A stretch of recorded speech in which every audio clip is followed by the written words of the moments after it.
একটা বাচ্চার পিছনে কতটা টাইম দিতে হয় আর কতটা খাটাখাটনি করতে হয় সেটা শুধু একটা মাই জানে। সো হ্যালো এভরিওয়ান, কেমন আছো তোমরা? আশা করি সকলে খুব ভালো আছো আর আমি অনেক অনেক ভালো আছি। এই দেখো, আমি আর আমার সোনামা ঘুম থেকে উঠে তোমাদেরকে একটু গুড মর্নিং জানিয়ে দিচ্ছিলাম, তারপরে সোনামাকে ব্রেকফাস্ট দিয়ে দিয়েছিলাম। আজকে সোনামাকে ব্রেকফাস্টে দিয়েছিলাম একটু ছাতু আর খেজুর। তারপরে ওকে খাইয়ে দাইয়ে ওর বাবার টিফিনটা প্যাক করে দিলাম, কারণ ওর বাবার আজকে নিরামিষ, তো সেই জন্য ও অফিসে ঘর থেকেই খাবার নিয়ে যাবে। তারপর দেখো আমার সাথে ঘটে গেল কি একটা দুর্ঘটনা। প্রত্যেকটা মেয়ের জীবনে এটা একটা দুর্ঘটনাই বলতে পারো।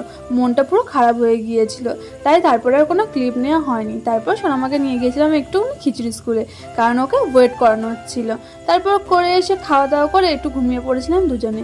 তারপর সোনামাকে আবার বিকেলে একটু আপেল সিদ্ধ খাইয়ে একটু ছাদে ঘুরছি, তখনই আমার বান্ধবী আমার সাথে দেখা করতে চলে এসেছিল।